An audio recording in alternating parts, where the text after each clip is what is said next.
السلام علیکم ورحمۃ اللہ وبرکاتہ۔ کیسے ہیں آپ سب؟ امید ہے ہمارا صحت کی بہترین حالت میں ہوں گے۔ اللہ کا نام لے کر اپنا آج کا لیسن شروع کرتے ہیں۔ رب اشرح لی صدری ویسر لی امری واحلل عقدۃ من لسانی یفقہوا قولی رب زدنی علما وتوفیق عملا رب یسر ولا تعسر وتمم بالخیر وبک نستعین۔ آج جن صحابیہ کے بارے میں ہم سنیں گے وہ ہیں سیدہ فاطمہ بنت خطاب رضی اللہ عنہ۔ جی بالکل صحیح پہچانا آپ نے، نام فاطمہ، والد کا نام خطاب بن کفیل، بھائی کا نام عمر بن خطاب۔ جی عمر بن خطاب کی بہن کے بارے میں، جو کہ عمر بن خطاب کے ایمان لانے میں ان کا بھی ایک پورا حصہ تھا، ان کے بارے میں ہم سے کیا سنیں گے۔ ان کے خاوند کا نام سعید بن زید تھا۔ سعید رضی اللہ کو ان 10 صحابہ کرام میں سے ہونے کا اعزاز حاصل ہے جنہیں جنت کی بشارت دی گئی۔ فاطمہ بنت خطاب اور ان کے خاوند سعید بن زید رضی اللہ نے بہت جلد پہلے ہی مرحلے میں اسلام قبول کر لیا تھا۔ سیدہ خباب بن ارط رضی اللہ ان کے گھر قرآن مجید کی تعلیم دینے کے لیے آیا کرتے تھے، انہیں قرآن مجید پڑھ کے سناتے اور دینی احکامات سکھلاتے۔ یہ تینوں عمر بن خطاب کے اسلام قبول کرنے کا سبب بن گئے۔ ایک دن عمر رضی اللہ نے رسول پاک صلی اللہ علیہ وآلہ وسلم کو نعوذ باللہ قتل کرنے کا ارادہ کیا اور اپنی تلوار گلے میں لٹکا لی۔ رسول اللہ صلی اللہ علیہ وآلہ وسلم کی تلاش میں گھر سے نکلے۔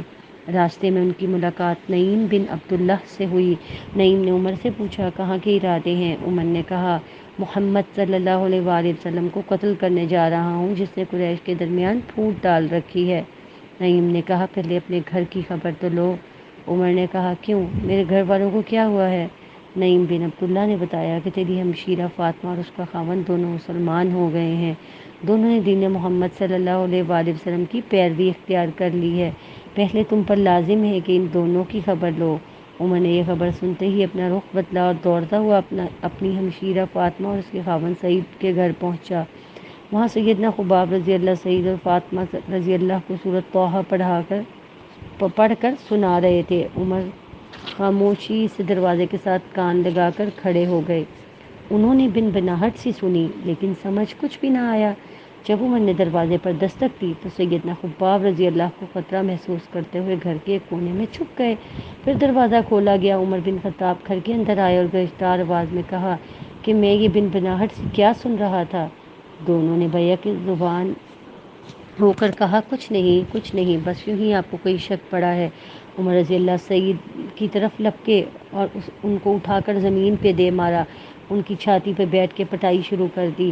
جب فاطمہ رضی اللہ نے اپنے خاوند کو ان کے چنگل سے چھڑانے کا ارادہ کیا اور آگے بڑھی تو عمر نے اس کے چہرے پر زوردار تماچا رسید کر دیا جس سے خون بہنے لگا۔ سیدہ فاطمہ رضی اللہ نے جرأت کا مظاہرہ کرتے ہوئے کہا کہ ہاں میں نے اسلام قبول کر لیا ہے، اب تو اپنے ارمان پورے کر لے اور مجھے مار، پہلے چہرے کو خون آلود کیا، اب میرا سر پھاڑ دے۔ عمر نے جب اپنی بہن کا خون آلودہ چہرہ دیکھا تو بہت شرمندہ ہوئے۔ انہوں نے اپنی بہن سے کہا وہ صحیفہ مجھے دکھاؤ تاکہ میں اسے پڑھ کے دیکھوں اس میں کیا لکھا ہے۔ ہمشیرہ نے کہا اس پاکیزہ صحیفے کو ہاتھ لگانے سے پہلے مجھے غسل کرنا ہوگا۔ عمر نے غسل کیا۔ جب عمر بن خطاب نے سورۃ طٰہٰ کی پہلی آیات پڑھی تو پکار اٹھے واہ واہ کتنا عمدہ کلام ہے، اس کے حسن جمال کے کیا کہنے۔ جب یہ صورتحال پیدا ہوئی تو سیدنا خباب بن ارط رضی اللہ بھی سامنے آ گئے۔ کہنے لگے مجھے لگتا ہے کہ اللہ سبحانہ وتعالیٰ نے اپنے پیارے نبی کی دعا کو قبول کیا ہے، میں نے رسول اللہ صلی اللہ علیہ وآلہ وسلم کو یہ دعا کرتے ہوئے سنا الہی ابو الحکم بن الشام یا عمر بن خطاب کے ذریعے سے اسلام کو غلبہ عطا کر دیں۔ اے عمر اللہ تعالیٰ نے تیرے بارے میں یہ دعا قبول کر لی ہے۔ عمر بن خطاب نے سیدنا خباب بن ارط سے رسول اللہ صلی اللہ علیہ وآلہ وسلم کے بارے میں پوچھا کہ آپ اس وقت کہاں ہیں؟ میں آپ صلی اللہ علیہ وآلہ وسلم کی خدمت میں اسلام قبول کرنا چاہتا ہوں۔ خباب بن ارط اسی وقت عمر کو لے کے دار ارقم کی طرف نکل پڑے۔ عمر بن خطاب نے اندر آنے کی اجازت مانگی۔ نبی کریم صلی اللہ علیہ وآلہ وسلم نے انہیں اجازت دے دی۔ جب وہ اندر آئے رسول اللہ صلی اللہ علیہ وآلہ وسلم نے ان کے گلے میں پڑی ہوئی چادر کو پکڑ کر جھنجھوڑا اور فرمایا اے خطاب کے فرزند کیسے آنا ہوا؟ اللہ کی قسم اگر تم باز نہ آئے تو اللہ تعالیٰ تجھ پر سخت مصیبت نازل کرے گا۔ عمر رضی اللہ سے میں نے عرض کیا اے اللہ کے رسول، عمر رضی اللہ نے عرض کیا، اے اللہ کے رسول، میں آپ صلی اللہ علیہ وآلہ وسلم کی خدمت میں اللہ تعالیٰ اور اس کے رسول صلی اللہ علیہ وآلہ وسلم پہ ایمان لانے کے لیے آیا ہوں، اور اس شریعت پہ ایمان لانے کے لیے حاضر ہوا ہوں جو اللہ تعالیٰ کی طرف سے رسول اللہ صلی اللہ علیہ وآلہ وسلم لے کے آئے ہیں۔ یہ سن کر رسول اللہ صلی اللہ علیہ وآلہ وسلم نے بآواز بلند فرمایا، اللہ اکبر، جس کو سن کے مسجد حرام میں لوگ پہچان گئے کہ عمر بن خطاب نے اسلام قبول کر لیا ہے۔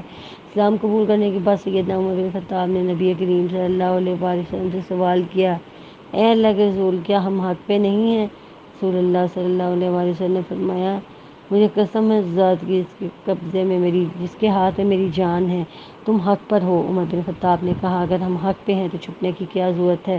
مجھے اس قسم ہے اس ذات کی جس نے آپ کو برحق نبی بنا کے بھیجا، آپ ضرور باہر نکل کر سریعان ڈنکے کی چوٹ پر اسلام کا پرچار کریں گے، اور جو روکے گا میں اس سے نپٹ لوں گا۔ رسول اللہ صلی اللہ علیہ وآلہ وسلم اپنے صحابہ کی دو صفوں میں دار ارقم سے باہر تشریف لائے۔ پہلی صف میں سب سے آگے سیدنا حمزہ بن عبد المطلب تھے، اور دوسری صف میں سب سے آگے سیدنا عمر بن خطاب تھے۔ اس دن سے اسلام کو غلبہ حاصل ہوا۔ اللہ تعالیٰ سے سیدہ فاطمہ بنت خطاب پر اپنی رحمت کا سایہ دراز کرے۔ انہوں نے اسلام کے جھنڈے کو سربلند کرنے کے لیے اپنی طرف سے کچھ خون کا نذرانہ بھی پیش کر دیا۔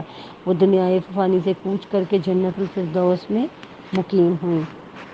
سبحانک اللہم و بحمدک، نشہد ان لا الہ الا انت، نستغفرک و نتوب الیک۔ السلام علیکم ورحمۃ اللہ وبرکاتہ۔